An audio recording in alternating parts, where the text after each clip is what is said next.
In this segment, we are hosting James Maida, the founder and CEO of Gaming Laboratories International, or GLI as everyone knows. This is always one of our favorite sessions of the year because, James, your company gets to see the entire gaming industry. And so you have a perspective that's really unique. Tell us a little bit about where the gaming industry has come in, say, the past year or so. So I think over the last year, obviously we've had that huge PASPA decision in the spring of this year, and that's literally what everybody's speaking about. At any conference you go to, it's all about sports betting and whatnot. But I think in the last couple of years, another very important thing is skill-based gaming.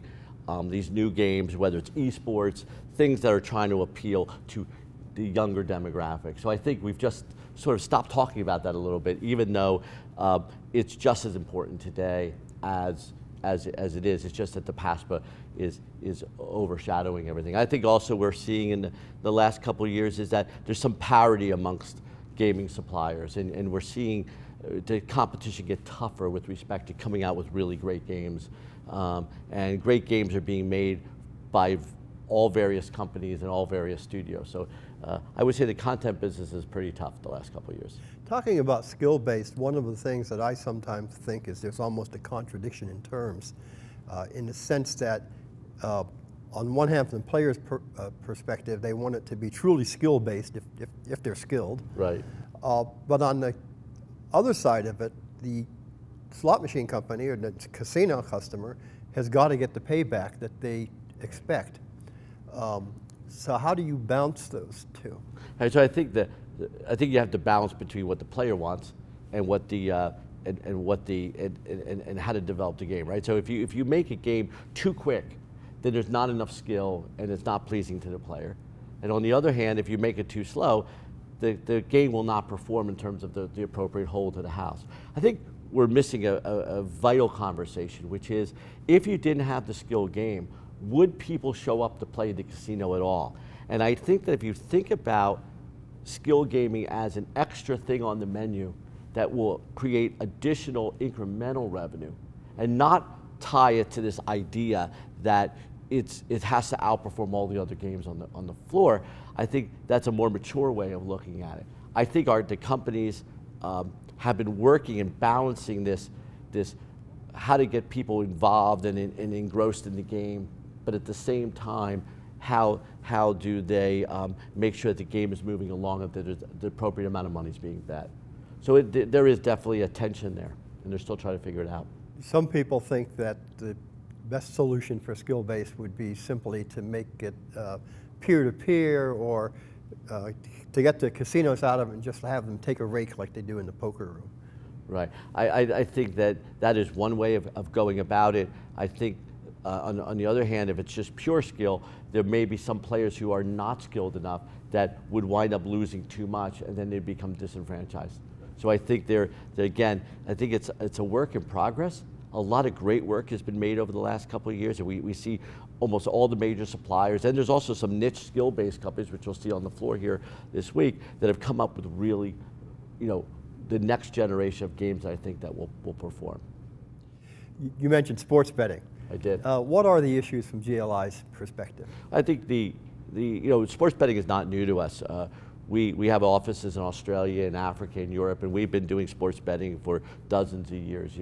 I think the issue is here in the United States, because the United States is states' rights based, that regulation will occur at state by state level, much like we saw fantasy sports, right? And the issue there will be, how does each state regulate, and how can they do it a bit consistently so that there isn't this difficult patchwork of regulation, especially because sports betting will happen across the United States. I think the other thing that we're seeing is we think that mobile betting and internet wagering, it has to come with each state that is going to put it in, only because it's hard to get everybody that wants to bet to a physical location to place their bets in person. And so we see this at the beginning of the convergence between social gaming, iGaming, fantasy sports, and sports betting, and how do you deliver that bet, and how do you take the bet? We see all of that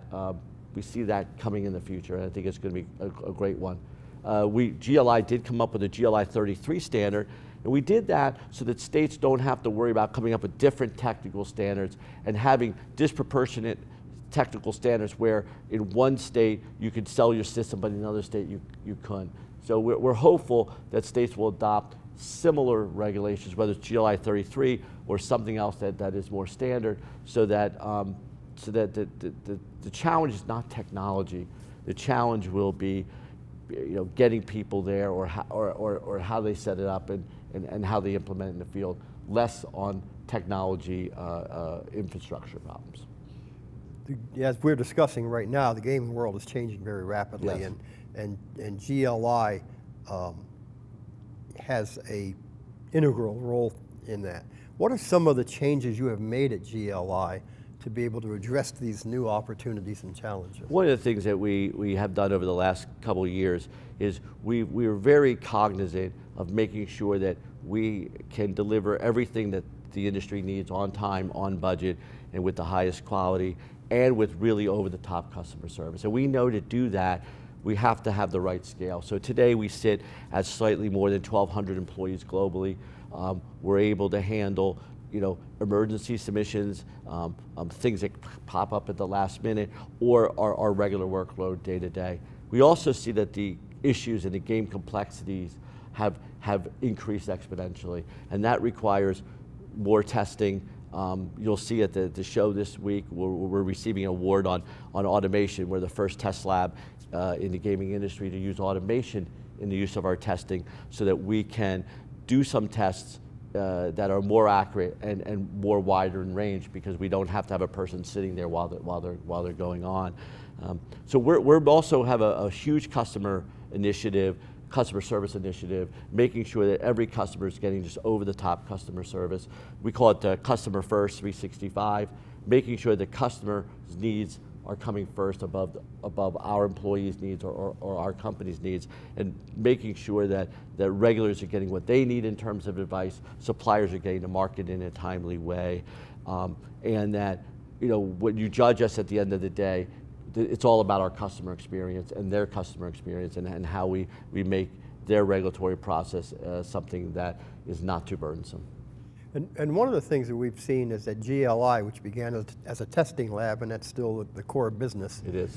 That as these new emerging forms of gaming have come into being, as technology has changed, that you've also become a consultancy, research firm, advisor. Right. We have many regulators from around the globe that reach out to us first and ask us for advice on things. Just last week we were at the IAGR conference in Denmark, the International Association of Gaming Regulators, where we held a half-a-day forum on all of these technical issues. We have a regulators roundtable as well, where only regulators can come and meet with us. And we put on panels about what's new in regulation and how they should be thinking about it. We have, as I said, 1,200 people, 25 offices around the world, and we give local advice to local regulators, but drawing on our vast experience around the world. And so it is important that we try to get them the best advice, but not the advice in one country. Advice in one country may not be the same advice in another country, depending on the rules, the regulations, or politics and their policy. So we really want to always get that advice that fits the local jurisdiction's needs above and beyond just giving them standard advice across the industry. Now, James, you're obviously a visionary.